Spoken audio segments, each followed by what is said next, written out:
Okay, so you ready for this? Yeah, hit me. All right, today we're going deep, really deep, into this idea of inner evolution. Inner evolution, huh? Yeah, you know how changing ourselves, like really changing from the inside out, can actually change, like, the world. Okay, I'm intrigued. Where are we starting with this? Well, we're diving into this piece by Shawn Wondunna-Foley. It's called Inner Evolution. Pretty straightforward. Makes sense. So, like, what's the main idea here? What's he saying? He starts off strong. Quotes Jim Morrison, actually. Oh, wow, okay. The doors. Interesting. Yeah, Morrison said, there can't be any large-scale revolution until there's a personal revolution on an individual level. Heavy stuff, right? Definitely sets the stage. So, it's not just about changing ourselves, it's about that being the spark for something much bigger. Yeah, exactly. Like, think about that be the change you want to see idea.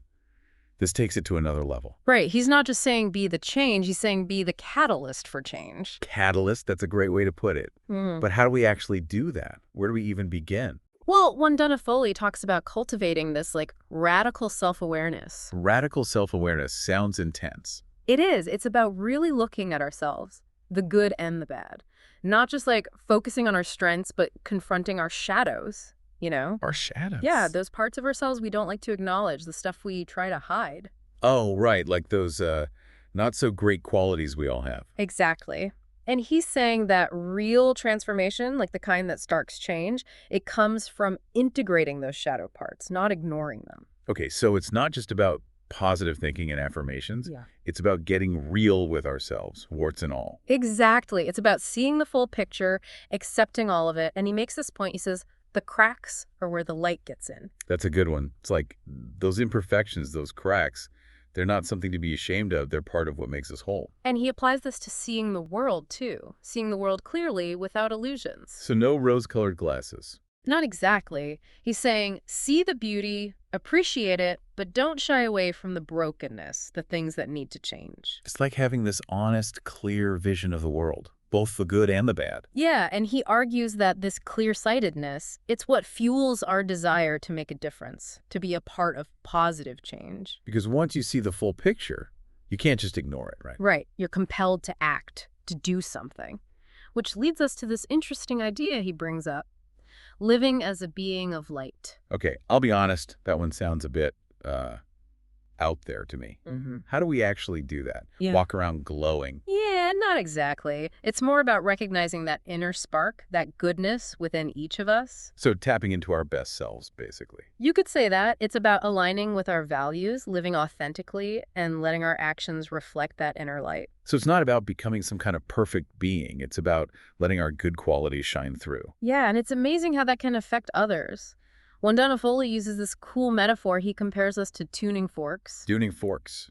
Yeah, like when a tuning fork vibrates, it can cause other tuning forks to vibrate at the same frequency. Okay, I'm following. So he's saying that when we embody that inner light, our positive energy can kind of rub off on others. Exactly. It's like we create a ripple effect, influencing the people and the world around us. That's powerful. And this kind of ties into that idea of cosmic consciousness, right? That sense of interconnectedness. Absolutely. It's that idea that we're all part of something bigger than ourselves, Yeah. connected to this universal energy. It's like we're all part of this grand cosmic dance. I like that, the cosmic dance. And Wondunna-Foley says that when we recognize this interconnectedness, it breaks down the illusion of separateness. So it's not just about personal growth. It's about aligning ourselves with this larger flow of life, of energy. Exactly. And that brings us to his call to action. Embrace inner evolution and become the change you want to see in the world. Pretty powerful stuff. It's a big challenge. But he really does paint a compelling picture of what that change could look like.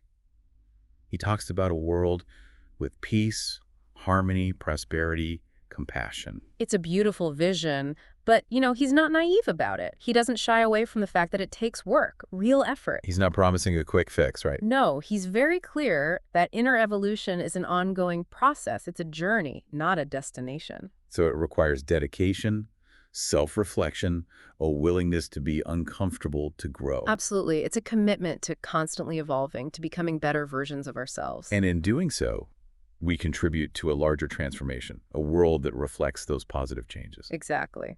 So I'm curious, what part of all this really speaks to you? What resonates most with you? That's a great question. There's so much to unpack here, but I think what sticks with me is that idea of being a catalyst. Like, if we each commit to our own inner evolution, even in small ways, imagine the ripple effect that could create. It's like each of us planting a seed of change, a seed that could grow into something incredible.